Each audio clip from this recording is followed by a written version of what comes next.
अगर आपने share market में अपना पैसा बर्बाद कर दिया है तो क्या आप उस पैसे को वापस रिकवर कर सकते हैं? ये मेरा आज जो है बहुत ही आसान लैंग्वेज में सवाल है। आप क्या इसका जवाब दे सकते हैं? बहुत लोग बोलेंगे हाँ, शेयर मार्केट से जो है मैं वो पैसा जो है दोबारा वापस कर सकता हूँ। लेकिन आज जो मैं आपको बताने वाला हूँ, अगर ये चीजें आप किसी कोचिंग में, किसी पेड कोर्स में लेने जाएंगे, हजारों रुपए आपको देना पड़ जाएगा। लेकिन आज जो मैं आपको फ्री में देने वाला हूँ, ये बहुत ही ज्यादा महत्वपूर्ण है। और अब जो है मैं शेयर मार्केट की जर्नी जो है शुरू से लेकर अंतिम तक मतलब चलने वाले हैं, बिगिनर टू एडवांस लेवल। मैं आज मतलब हमारी ये जो सीरीज होने वाली है, इस सीरीज में आपको ए टू जेड सारी चीजें समझने को मिलने वाली है। चाहे वो कैंडल हो, कैंडल पैटर्न हो, निफ्टी हो, बैंक निफ्टी हो, फाइन निफ्टी हो, और स्टोर में ट्रेडिंग कैसे करें, लॉस प्रॉफिट रेशियो क्या होना चाहिए, वही हम बात कर लें। ऑप्शन चेन क्या होता है, टेक्निकल एनालिसिस क्या होता है, फंडामेंटल एनालिसिस क्या होता है। तो ये सारे जो आपके सवाल हैं, इन सारे सवालों का जवाब आपको इस सीरीज में मिलने वाला है। बहरहाल आपको इस सीरीज को पहले दिन से लेकर लास्ट दिन तक जो है आपको वॉच करना पड़ेगा। इसमें जो है बहुत सारी चीजें इन्वॉल्व होने वाली हैं। मैं आपको इसमें बताने वाला हूं कि आप जो आपका पैसा बर्बाद हुआ है, उस पैसे तो आप रिकवर कैसे कर सकते हैं। आपको स्टॉक लेना चाहिए या कुछ और लेना चाहिए, ट्रेडिंग कैसे करना है, ऑप्शन चेन में ट्रेडिंग कैसे है, मतलब ऑप्शन चेन कैसे एनालिसिस किया जाता है, निफ्टी फिफ्टी में ट्रेडिंग कैसे होती है, सारी चीज जो है मैं आपको इस सीरीज में बताने वाला हूँ। आप लोग धैर्य बनाकर पूरा सीरीज वॉच जरूर करना। आज हमारा पहला दिन है इस सीरीज का। इससे पहले मैं 5-6 वीडियो बनाया हूँ, आप वहां पर जाकर उस वीडियो वॉच कर सकते हैं। लेकिन ये जो सीरीज होने वाली है, ये अपने आप में बहुत ज्यादा महत्वपूर्ण होने वाले है। अब हम बात करने वाले हैं स्टॉक मार्केट होता क्या है। आप लोगों का सबसे पहले एक सवाल होता है, स्टॉक मार्केट क्या होता है। एक्चुअली में आपको पता है कि जैसे मान लीजिए आपने कोई कंपनी बनाया, आपने कंपनी बनाने बात छोड़ दीजिए, आपने मान लीजिए एक रेस्टोरेंट ओपन किया, और उसके रेस्टोरेंट ओपन करने के बाद जो है उसमें आपको पता है कि उसमें पैसा आवश्यकता पड़ने वाली है, पैसा की, क्योंकि उसमें जो है आपको रेंट पे बिल्डिंग लेना है, आपको जो है उसमें जो है एम्प्लॉय रखना है, आपको जो है वहाँ पे चेयर में कुर्सी और बर्तन, गैस, चूल्हा, सारी चीज आपको वहाँ पे जो बावर्ची है उन्हें लाना है। सारी चीज जो है आपको पैसे से ही होने वाला है। और आपके पास पैसा मान लीजिए है नहीं उतना। अगर आपके पास उतना पैसा नहीं है तो पैसा तो आप चोरी कर नहीं सकते हैं। तो आपके दिमाग में एक उपाय आता है। उपाय ये होता है कि मैं क्यों ना ऐसा करता हूँ कि जो हमारा रेस्टोरेंट है इसमें किसी और को पार्टनर बना लेता हूँ, और आप वहां पे एक या दो लोगों को पार्टनर बना लेते हैं। अब हुआ क्या, जो रेस्टोरेंट है इस इसका जितना भी प्रॉफिट होने वाला है, उस प्रॉफिट को आपको अपने पार्टनर में बांटना पड़ता है। बस उसी तरह से मान लीजिए कोई कंपनी है, आपका रेस्टोरेंट जो है मान लीजिए 2 लाख 4 लाख रुपए में हो जाना है। कंपनी तो ये है जहाँ पे करोड़ों में रुपया देना है, लगाना उस कंपनी में और उस स्टार्टअप को चालू करने लिए। अब वहां पे आप 2-4 लोगों को पार्टनर बनाने से आपके पास उतना पैसा नहीं आ पा रहा है। आप क्या करेंगे फिर, आप उसे जो है स्टॉक के रूप में लाते हैं और उसका जो हिस्सेदारी है आम आदमी में बेचना शुरू करते हैं।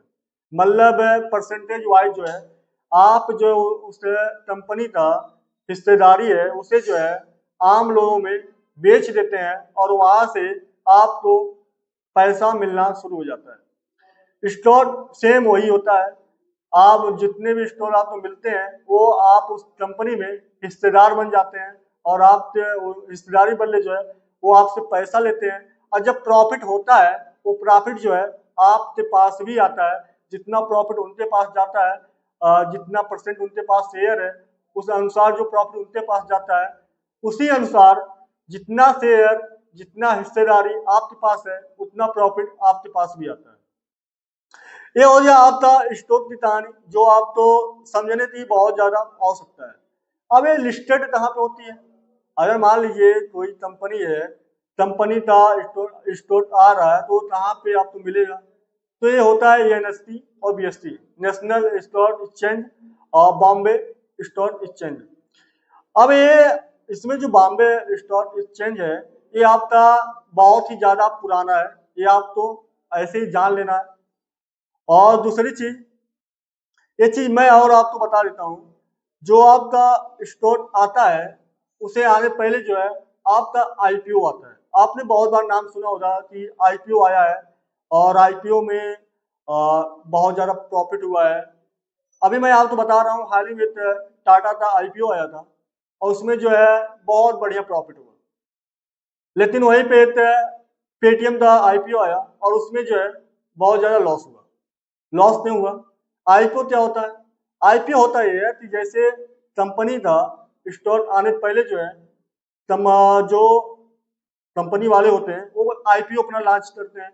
अब मान लीजिए आपको उम्मीद ये है कि आप 1,000 रुपये उसमें डालकर आपका वो जो ये शेयर का कीमत है 1,000 रुपये है, आप वहां पे आईपीओ में पैसा अपना डाल रहे हैं, और आपको उम्मीद ये है कि जब ये ओपन होगा तो 1,500 रुपये में ओपन होगा, और आपने इस तरह से 10,000 रुपये डाला, और जब वो ओपन हुआ तो आपको 5,000 रुपये का प्रॉफिट हुआ, आपको मिला 15,000 रुपये। लेकिन अगर वही आपने 1,000 रुपये डाला, और वो आईपीओ जो है ओपन हुआ जब 800 में, 700 में, 600 में ओपन हुआ, वहां पे आपका लॉस हो जाता है। ये होता है आईपीओ। आईपीओ में हम आईपीओ पर जो है हम लोग डिटेल में बात करेंगे इस वीडियो में। बहरहाल अभी जो सीरीज है उसमें हम लोग कंटिन्यू चलते हैं। अब यहाँ पे ये तो सारी चीजें हो गई। अब आप तो समझना क्या है कि जैसे बहुत बार ऐसा होता है कि आपने मान लीजिए कोई स्टॉक लिया, उसमें आपका प्रॉफिट शो हो रहा है, आपने शेयर लिया, उसमें आपका प्रॉफिट शो हो रहा है, और जब आप उसे बेचते हैं तो वहां पे आपको लॉस हो जाता है। ऐसा क्यों होता है? ऐसा इसलिए होता है, एक्चुअली में जब लिक्विडिटी कम होती है और ऑप्शन में लिक्विडिटी कम होती है, तो वहां पे आपको लॉस हो जाता है। जैसे मान लीजिए आपने खरीदा 500 में, और आप उसे जब बेचने जा रहे हैं, और वहां पे जो खरीदने वाला है वो बोल रहा है नहीं मैं 450 ही देने वाला हूँ, और आप वहां बेच देते हैं, वहां पे आपको 50 रुपये तो लॉस हो जाता है। लेकिन मान लीजिए अगर वहां पे आपने 500 में खरीदा था, और जब आप उसे बेचने जा रहे हैं, और वहां खरीदने वाला जो है वो बोल रहा है मैं 520 रुपये में लेने वाला हूँ, 550 में लेने वाला हूँ, वहां पर आपको प्रॉफिट होता है। और ये होता है लिक्विडिटी। ये चीजें आपको समझना बहुत जरूरी होती है। अब जो है आगे हम लोग बात कर लेते हैं, जैसे स्टोर से पैसा कमाते कैसे हैं।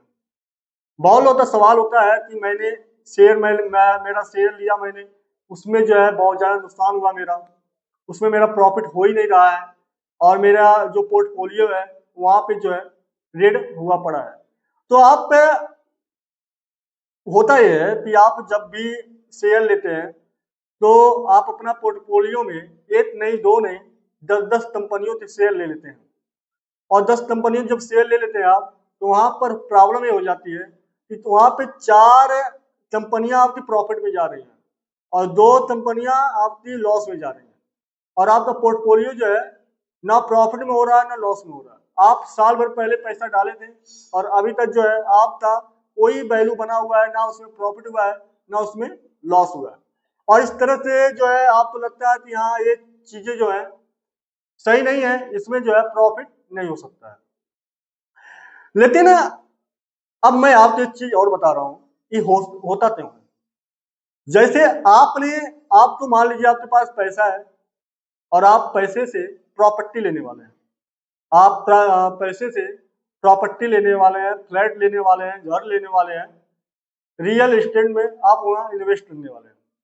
अब होता यह है कि आप जब वहां रियल एस्टेट मार्केट में आप इन्वेस्ट करते हैं, जैसे जमीन ले रहे हैं, घर ले रहे हैं, तो वहां आप खुद जाते हैं, अच्छी तरह पता करते हैं, वहां का जो मार्केट वैल्यू है वहां चेक करते हैं क्या मार्केट है यहाँ पे, वहां पे जो रहने वाले लोग हैं उनके बारे में पता करते हैं, वहां पे कैसे लोग रहते हैं सारी चीजें आप तो जानते हैं। उसके बाद जो है आप वहां पे प्रॉपर्टी लेते हैं, क्योंकि आपको पता है कि साल 2 साल बाद उसे जो है अच्छे वैल्यू में हम बेच सकते हैं, अच्छे कीमत में हम बेच सकते हैं।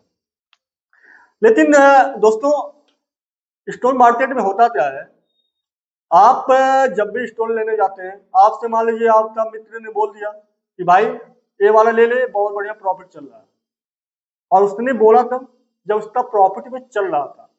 आप जाते हैं और जाने बाद जो है आप वहां पर ले लेते हैं, और लेने बाद होता क्या है कि जब उसने बताया वो ऑलरेडी प्रॉफिट ले चुका था, ऑलरेडी जो है मार्केट जो है बाउंस मार चुका था, ऊपर जा चुका था। और जब आप पैसा डालते हैं और उस समय जो मार्केट नीचे आने लगता है, क्योंकि वो ऑलरेडी जो वहां पे पहुंच चुका है ऊंचाई पर, और जब वो नीचे आने लगता है तो आपके फ्रेंड का तो प्रॉफिट हुआ, आपका लॉस हुआ, और इसलिए जो है आपका शेयर मार्केट में पैसा लॉस होने लगता है। आपको क्या करना है, क्या हम और आप जो है स्टॉक लेने वाले हैं? क्या हम और आप स्टॉक लेने वाले हैं? नहीं, हम और आप जो है स्टॉक नहीं लेने वाले हैं। हम आप जो लेने वाले हैं, ये चीजें आप जानकर हैरान रह जाएंगे। हम आप जो है ETF लेने वाले हैं। अब ये ETF क्या होता है? आप पूछेंगे ETF क्या होता है, मैं आपको बताऊंगा ETF क्या होता है। और हम और आप ETF में इन्वेस्टिंग करने वाले हैं, जहां पर लॉस होने का चांस जो है 1% होता है, प्रॉफिट आपका 99% होता है। और ये चीजें जो है मैं पहले वाले वीडियो में भी बताया था। अगर आपको पहले ही जानना है तो आप जाइए उस वीडियो को वॉच करिए, आपको वहां पर सारी डिटेल में नॉलेज मिल जाएगा ETF क्या होता है। अब जो है आप ETF में और हम आप जो है ETF में इन्वेस्ट करेंगे, उसके बारे में हम लोग अगले वीडियो में समझने वाले हैं, और अगले वीडियो में जानने वाले हैं कि ETF और जो कंपनी का शेयर है, दोनों में कितना अंतर होता है।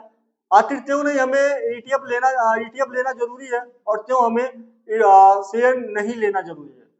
बहुत सारे आज हमारे भाई ऐसे हैं जो कि हमारा जो भारत देश है, ये युवा जनरेशन है।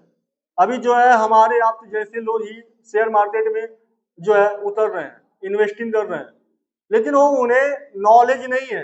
नॉलेज ना होने की वजह से वो अपना पैसा लॉस करते हैं। वो उतरते हैं, उन्हें प्रॉफिट ज्यादा चाहिए होता है, और वो जो है ऑप्शन ट्रेडिंग में हल जाते हैं, और ऑप्शन फ्यूचर ऑप्शन में हलने बाद जो है वहां पे उनका लॉस होना शुरू हो जाता है। या तो फिर वो इन्वेस्टिंग करते हैं तो फ्रेंड के बताने पर, या किसी अन्य जो वीडियो है सोशल मीडिया पर कोई वीडियो चल रहा है कि एक कंपनी जो है बहुत बढ़िया प्रॉफिट देने वाली है, और वो वहां पर जाते हैं, पैसा अपना डाल देते हैं, उनका वहां नुकसान हो जाता है, और वो जो है शेयर मार्केट को जुआ बताकर चले जाते हैं, और फिर जो है दोबारा वो शेयर मार्केट में हलना नहीं चाहते, क्योंकि उनका पहले ही नुकसान हुआ था। लेकिन मैं इस सीरीज में जो बताने वाला हूं, इसमें आपका मैं गारंटी देता हूं कि अगर आप सारी चीजें डिटेल में समझते रहे, आपका नुकसान नहीं होने वाला है। आप जो है प्रॉफिटेबल ट्रेडर बनने वाले हैं, अगर आपने कंटिन्यू इन सारी चीजों पे ध्यान दिया, आपने कंटिन्यू जो है इन सारी चीजों को समझा, पूरी सीरीज अगर आपने समझा। और मैं आपको इस वीडियो में और इस सीरीज में बहुत बेहतरीन तरह से आगे ले चलने वाला हूँ, बिगिनर टू एडवांस लेवल पे आपको पहुंचाने वाला हूँ। बहरहाल आपको वीडियो अगर अच्छा लगा है तो लाइक शेयर कर देना, पहली बार जुड़े तो सब्सक्राइब भी कर लेना, और अगर आपको मजा आ रहा है वीडियो में तो आप जो है जाते जाते कमेंट बॉक्स में अपनी राय जरूर देते हुए जाना। मिलते हैं अगले वाले सीरीज चैप्टर में, तब तक लिए धन्यवाद, थैंक यू सो मच।